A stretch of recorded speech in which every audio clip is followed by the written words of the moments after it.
वापसी। आज प्रस्तुत है श्रीमती प्रीति कश्यप का लिखा यह नाटक। तो सुनिए नाटक वापसी।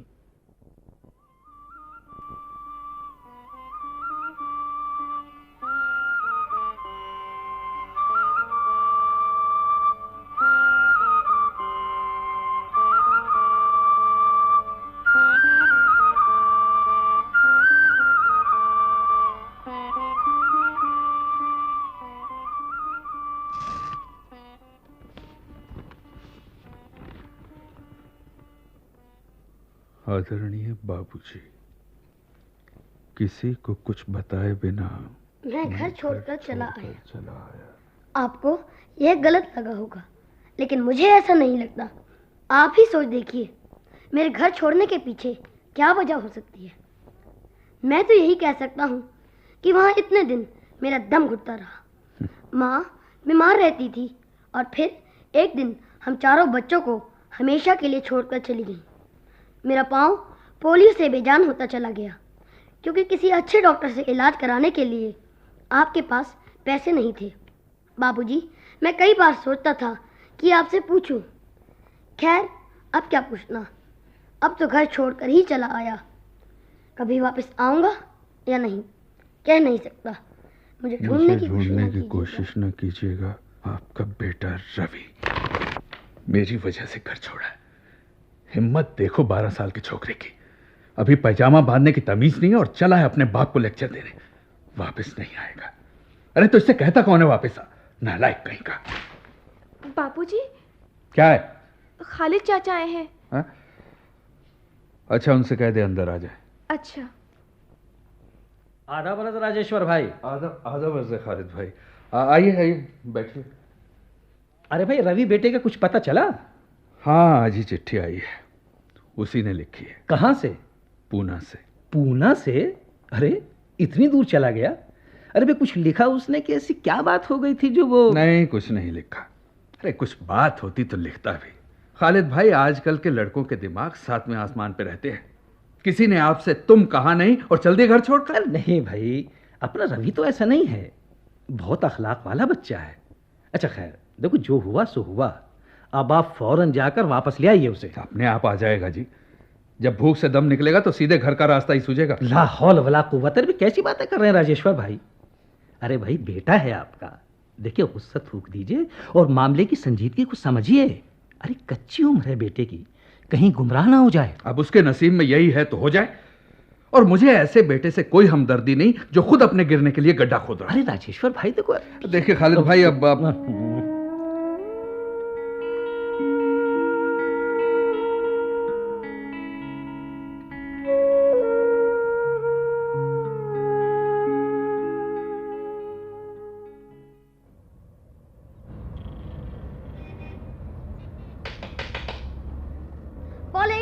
पॉलिश साहब, पॉलिश सेठ जी, सबसे लगा लूंगा साहब। Polish polish. इधर कैसे बैठा है? यहाँ पर उनका अड्डा है मालूम? चल चल उठ जा उठ जा। मुझे पता नहीं था तुम यहाँ बैठते हो। 2 साल से यही चड्डा है अपन का। बॉम्बे में नया आइला है क्या? हाँ, इस शहर में नया आया हूँ। सुनो भैया, यहीं पास में ही बैठ जाऊँ तो? मस्तक फेला है क्या? आजकल अपन का ही धंधा नहीं चलता।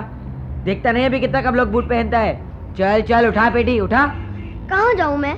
मुझे भी तो रोटी कमानी है। यही ज्यादा हीरो मत बन, बोलता हूँ। तू किधर भी जाके मर, अपन का मतलब नहीं, पर अपना अड्डा खाली कर दे, नहीं तो जाता हूँ। साला तेरे पाँव में तो खराबी लगती है, कुछ चलने में मुश्किल होता है। तू इधर अच्छी बैठ जा, अपन दोनों। मुझ पर तरस खाने की जरूरत नहीं है, मैं चल सकता हूँ। अरे भाई, तरस नहीं खाता, दोस्ती में बोलता हूँ। अरे सुन तो, ए भाई।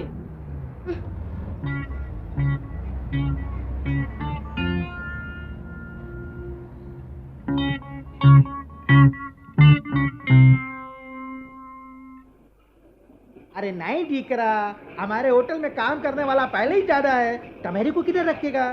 सेठ जी, मुझे नौकरी की सख्त जरूरत है, कुछ भी काम दे दीजिए। अरे तुम्हें काहे को किट करता है रे? तुम्हें जाओ नहीं। जी सेठ जी। अरे सुन दीकरा। जी सेठ जी। मेरे को अंग्रेजी आता है तो बोली। वो कॉलेज का छोकरा छोकरी लोग आता है ना, उनका ऑर्डर इंग्लिश में लेने के वास्ते हम तो मेरे को रख लेगा।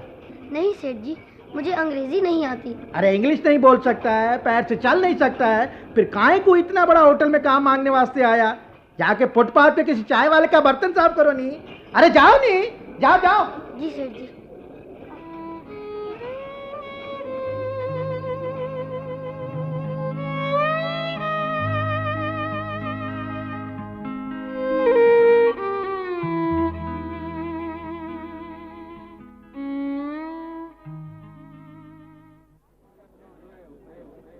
साहब ये लीजिए चाय, पत्ती तेज, दूध चीनी कम। गुड। पर तुम्हें कैसे मालूम मैं ऐसी चाय पीता हूँ? मैंने तो अभी ऑर्डर भी नहीं दिया। आप रोज ही चाय पीते हैं ना, मैंने देखा है साहब। अच्छा बहुत ध्यान रखते हो अपने कस्टमर्स का। क्या नाम है तुम्हारा? साहब रवि। साहब रवि? साहब रवि नहीं, खाली रवि। साहब और कुछ चाहिए? हाँ नहीं, और कुछ नहीं। एक बात पूछूं साहब? पूछो। आपको रोज कोई ना कोई किताब पढ़ते देखता हूँ, पढ़ने का बहुत शौक है आपको? हाँ भाई, पढ़ने का भी है और पढ़ाने का भी। मैं कॉलेज में मास्टर हूँ। मास्टर जी तो स्कूल में पढ़ाते हैं, आप प्रोफेसर होंगे साहब। अरे वाह, तुम्हें तो बहुत कुछ मालूम है। कुछ पढ़े लिखे हो? हाँ, 7वीं पास हूँ। आगे क्यों नहीं पढ़ा तुमने? घर वालों ने नहीं पढ़ाया या पढ़ना अच्छा नहीं लगता था? नहीं साहब, पढ़ना मुझे बहुत अच्छा लगता है। साहब आपके पास तो बहुत सारी किताबें होती, एक दो मुझे भी ला देंगे, पर इंग्लिश में होनी चाहिए साहब। क्यों भाई, इंग्लिश में ही क्यों? ऐसे ही, मैं इंग्लिश में परफेक्ट होना चाहता हूँ। ओह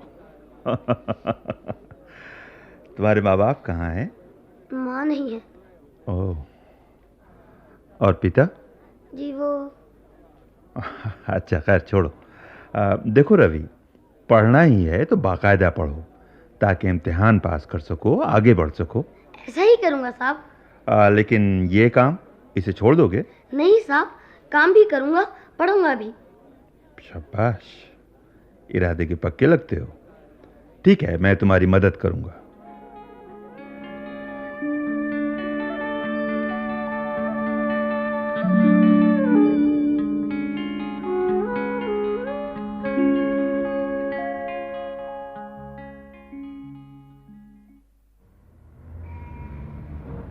ए भाई सुन, ए हरी शर्ट वाले भाई, ए भाई, अरे तेरे को ही जवाब देता मैं। मुझे? हाँ हाँ, पहचाना नहीं अपन को? हाँ, वो पॉलिश वाले चर्च गेट के सामने बैठते थे ना? हाँ वही। क्या यार, तो वो दिन जरा सी बात पर नाराज होकर चला गया।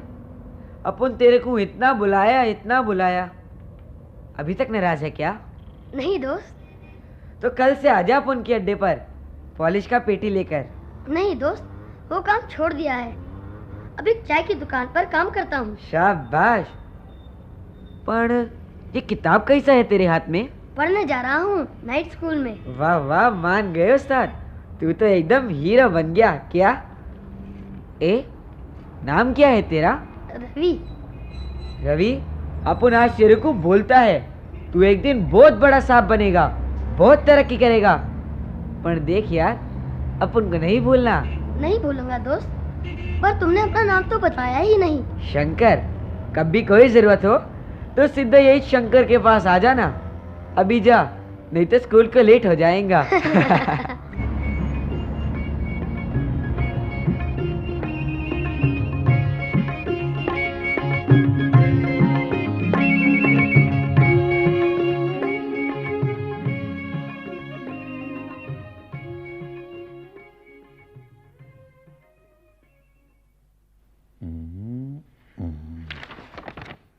अरे वाह, वेरी गुड। सारे आंसर्स तुमने ठीक लिखे हैं। अच्छा एक बात बताओ, मैथ्स के जो सवाल दिए थे उन्हें सॉल्व करने में मुश्किल तो नहीं आई तुमको? साहब सवाल फिर साहब कहा मुझे तुमने? गलती हो गई अंकल। अंकल सवाल बहुत मुश्किल थे, दिमाग खाली हो गया। ऐसा? चलो कल तुम्हें इजी समझ दूंगा। अच्छा, दिमाग की तो एक्सरसाइज हो गई, अब चलो पाँव की एक्सरसाइज शुरू कर दो। अंकल आज रहने दे। No, not at all. एक दिन का भी गैप नहीं। शुरू करो जैसा डॉक्टर ने बताया है। बहुत दर्द होता है अंकल। बेटे, अपनी बेहतरी के लिए तकलीफ तो सहनी ही पड़ती है। जरा सोचो तो, तुम्हारा पाँव नॉर्मल हो जाएगा, तुम भागने दौड़ने लगोगे, तब तुम्हें कितनी खुशी होगी। ऐसा नहीं हो सकेगा अंकल, अब मेरा पाँव ठीक नहीं हो सकता। कोई मुश्किल नहीं है, कोई मुश्किल नहीं है। देखो रवि, डॉक्टर तो तुम्हारा इलाज कर ही रहा है, लेकिन तुम्हें खुद भी अपने अंदर ठीक होने की चाह पैदा करनी होगी। उसके लिए जरूरत है दृढ़ इच्छा शक्ति की, वैसी ही इच्छा शक्ति जो तुम्हें आगे पढ़ने और कुछ बनने की प्रेरणा दे रही है। अंकल, एक दिन मैं भी आप लोगों की तरह चल कर दिखाऊंगा। शाबाश बेटे, शाबाश।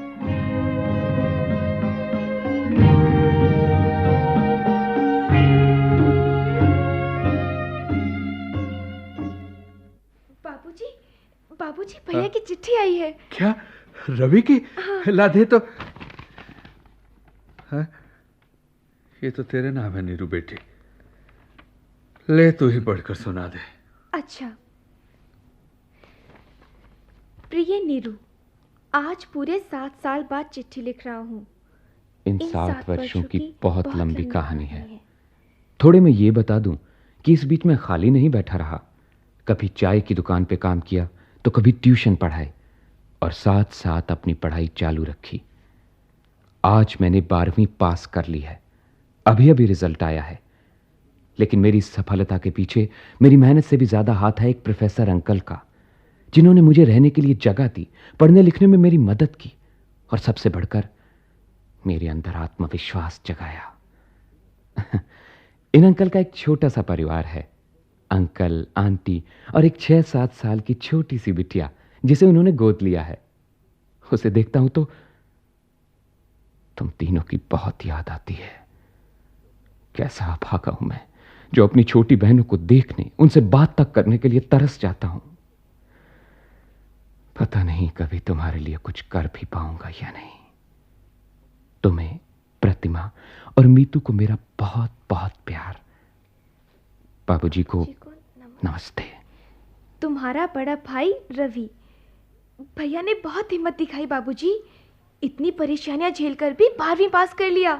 देख तो बेटी, उसने अपना पता दिया है क्या? पता नहीं लिखा बाबूजी। हाँ? बहुत निर्मोही है, जानता है ना। पता लिख देगा तो मैं उसे लेने पहुंच जाऊंगा। अरे पता लिख भी देता तो मैं जाता नहीं। जब उसे अपनी बहनों की परवाह नहीं, मेरी कोई माया नहीं, तो मैं ही क्यों उसके पीछे भागता फिरूं? ऐसी बात नहीं है बाबूजी, उन्हें हमारी परवाह न होती तो चिट्ठी क्यों लिखते। जी छोटा ना करिए, भैया एक दिन अपने आप आ जाएंगे। नहीं बेटा, वो नहीं आएगा। मुझसे इतना नाराज है कि अपना पता तक नहीं लिखा। अरे मुझसे क्या इतना भारी अपराध हो गया था जिसकी इतनी बड़ी सजा दे रहा है मुझे? बाबूजी। बेटे,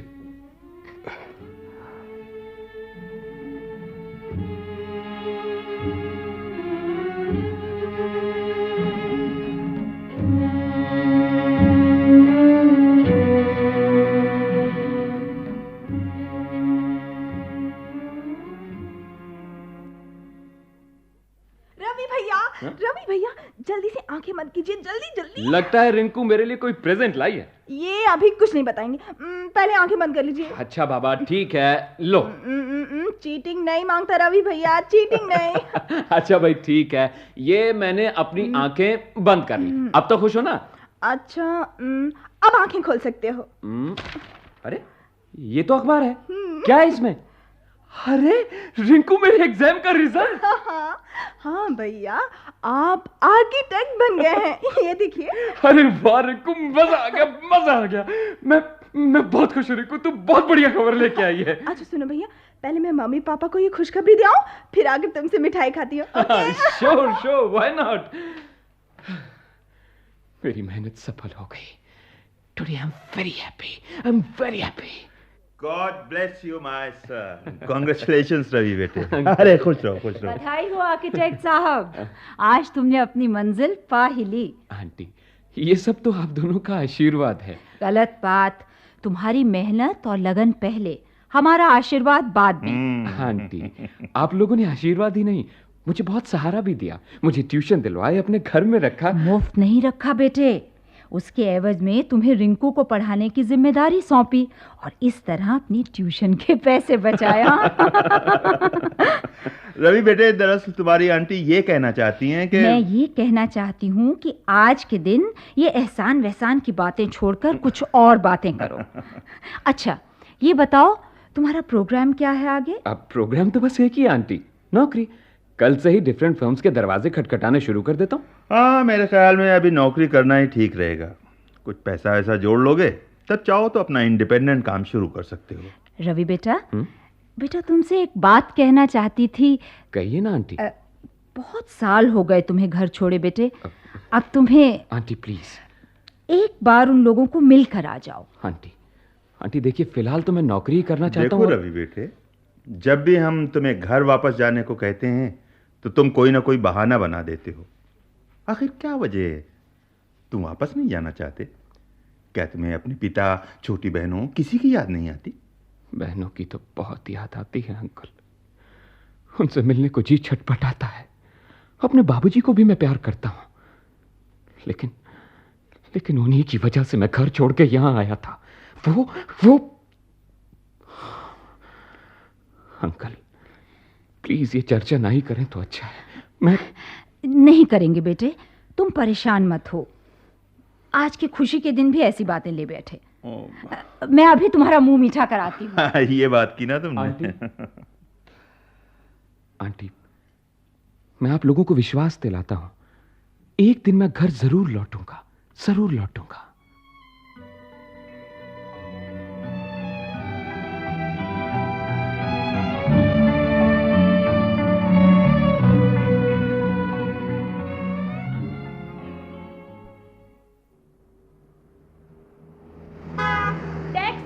टैक्सी!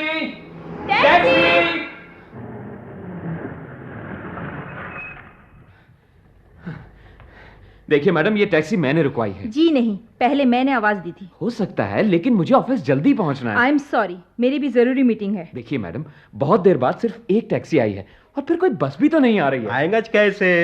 वो बाजू में एकदम ट्रैफिक जाम है ना। अपन तो एक छोटी गली में गाड़ी घुमा कर लाया क्या? ठीक है, अब चलो। अब मेम साहब आप बोले तो अपन ये साहब को भी बिठा ले। क्या है कि ये अपन का जूना दोस्त है। दोस्त? और मैं? हाँ, तू रवि है ना? हाँ। अरे अब भी बड़ा आदमी हो गया तो क्या भूल गया अपन को? अपन शंकर, वो चर्च गेट वाला। अरे शंकर तू? हाँ। अरे जास्ती बात बाद में। मेम साहब आप परमिशन है ना इनके वास्ते? ओहो हाँ, तुम चलो तो।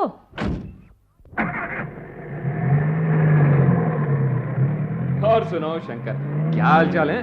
ये टैक्सी ड्राइवर कब से बन गए? अरे वो क्या कि अपन शाम को तेरे को मिलेगा तो अब भी सब हाल बताएगा। अब मेम साहब आप घबराना नहीं, आपको सिर्फ आधा भाड़ा देने का। किधर जाएगा? वर्ली। अरे मुझे भी तो वर्ली ही जाना है। गीजू भाई टावर में हमारा ऑफिस है। बट कोइंसिडेंस, मेरा ऑफिस भी उसी बिल्डिंग में है। वैसे कहीं ऐसा तो नहीं मैडम कि हम दोनों एक ही ऑफिस में काम करते हो? बाय द वे मैं पाटेकर एसोसिएट्स में हूँ, आप? PV investments. ओह तब तो ऑफिस ही नहीं, हमारे फ्लोर भी अलग अलग है। पान बिल्डिंग तो एक ही चैनल रहे भाई, दोनों का हिस्सा में टैक्सी का भाड़ा एकदम 50-50 आएगा। क्या कोई लफड़ा नहीं है?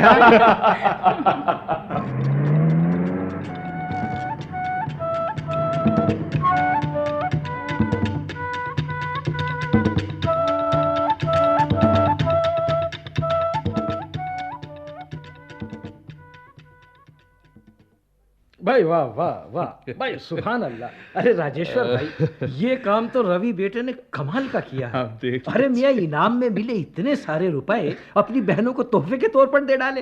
भाई लड़का वाकई काबिल तारीफ है। हाँ खालिद भाई, काबिल ना होता तो कंपटीशन में फर्स्ट कैसे आता। कला मंदिर की बिल्डिंग के लिए मेरे बेटे का डिजाइन किया ही नक्शा पसंद किया गया है। हाँ, और जबकि इतने सारे आर्किटेक्टों ने इस कंपटीशन में हिस्सा लिया था। माशाल्लाह माशाल्लाह। अरे राजेश्वर भाई, लगता है अपने शहर की मोहब्बत ने ही रवि को यहाँ की बिल्डिंग का बेहतरीन नक्शा बनाने को मजबूर किया होगा। हाँ, शहर से मोहब्बत होगी खालिद भाई, लेकिन अपने घर से, अपने बाबूजी से उसे कोई लगाव नहीं। यहाँ इनाम लेने वो इसलिए नहीं आया कहीं उसे मेरी सूरत न दिखाई दे जाए। तौबा तौबा तौबा, ये कैसी बातें करते हैं राजेश्वर भाई? ये सच्चाई है खालिद भाई, सच्चाई है ये, और इसके लिए जिम्मेदार रवि नहीं है, मैं हूं। मैंने ना एक समझदार पति का कर्तव्य निभाया और ना ही समझदार पिता का। खालिद भाई, रवि मुझसे नाता तोड़कर। राजेश्वर भाई देखिए, खून का रिश्ता इतनी आसानी से नहीं टूटता, दिल छोटा ना कीजिए। अरे खुदा ने चाहा तो वो जरूर वापस आएगा। कब आएगा वो, कब आएगा खालिद भाई, पता नहीं।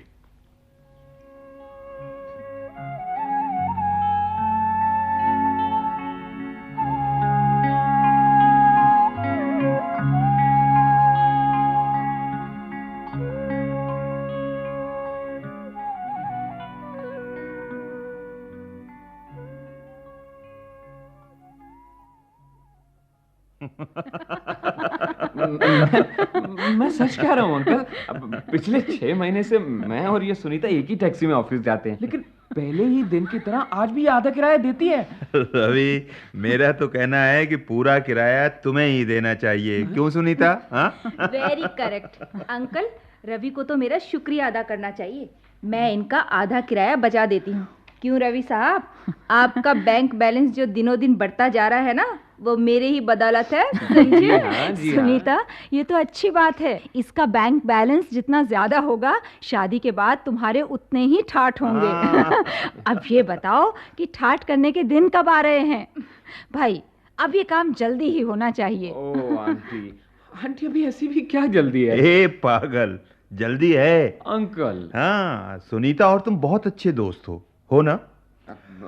हाँ, और दोस्ती जब पक्की हो जाए तो शादी में एक दिन की भी देर नहीं करनी चाहिए। क्यों सुनीता? अंकल।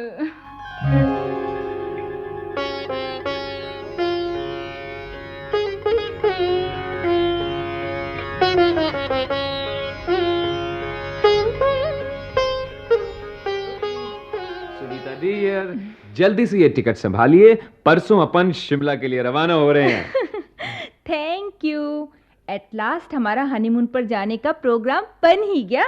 हाँ, थोड़ी सी देर जरूर हो गई, लेकिन इतना तो चलता है यार। सुनो, वापसी में हम इंदौर होते हुए आएंगे। बाबूजी और बहनों से मिलने का मेरा बहुत मन है। सुनी, तुमने फिर वही जिक्र छेड़ दिया। मैं तुम्हें कितनी बार कह चुका हूं कि अभी मैं घर नहीं जाऊंगा। तो कब जाओगे, या कभी जाओगे ही नहीं? रवि, कुछ बोलो ना, बोलो। देखो सुनी, घर ना जाने का फैसला करके मैं खुद को ही सजा दे रहा हूं। बाबूजी ने तो परिवार बढ़ाकर मां को हमसे हमेशा के लिए दूर कर दिया। घर में 4 बच्चे हो गए तो घर में गरीबी बढ़ती गई। इन सब से घबराकर मैं घर से भाग आया, लेकिन बाबूजी के उस अपराध का बोझ जैसे आज भी मैं अपने कंधे पे ढो रहा हूं। एक पल के लिए भी वो मेरा पीछा नहीं छोड़ता। रवि, बाबूजी से जो गलती हुई थी उसका उन्होंने काफी खमियाजा भुगता है। इकलौता बेटा बरसों पिता के साय से दूर भागता रहे, ये पिता के लिए कम तकलीफ की बात नहीं है रवि। सुनो, इस उम्र में बाबूजी को थोड़ा सा सुख मिल जाए, वो सारी तकलीफ भूल जाएंगे। और ये सुख उन्हें तुम्हारे घर लौटने से ही मिल सकता है रवि। सुनी? हाँ रवि, हमें अब ये ध्यान रखना है कि बाबूजी वाली गलती हम ना दोहराएं। हमारे बच्चों के साथ वो सब ना हो जो तुम्हारे साथ हुआ है। ओ सुनीता, अब तो चलोगे ना बाबूजी के पास? जरूर जाऊंगा सुनीता, बल्कि हम दोनों जाके उनका आशीर्वाद लेंगे। ओह रवि।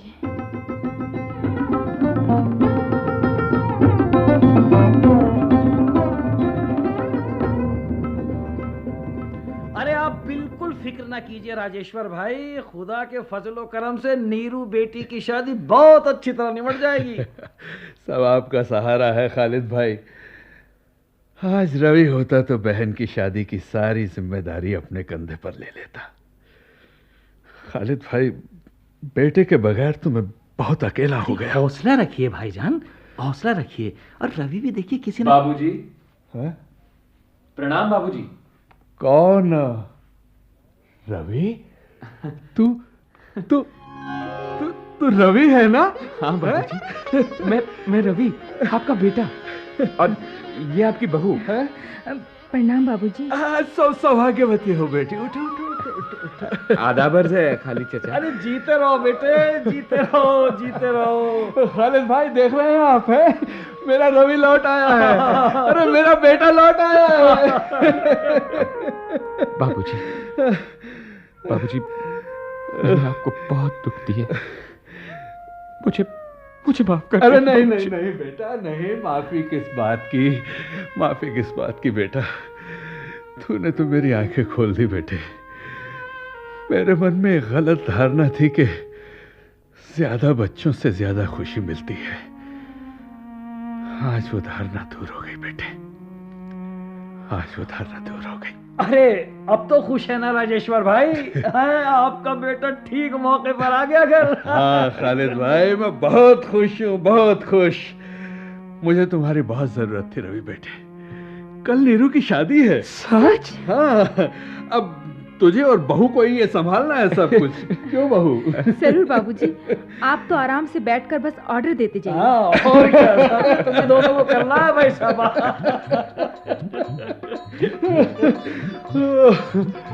भगवान।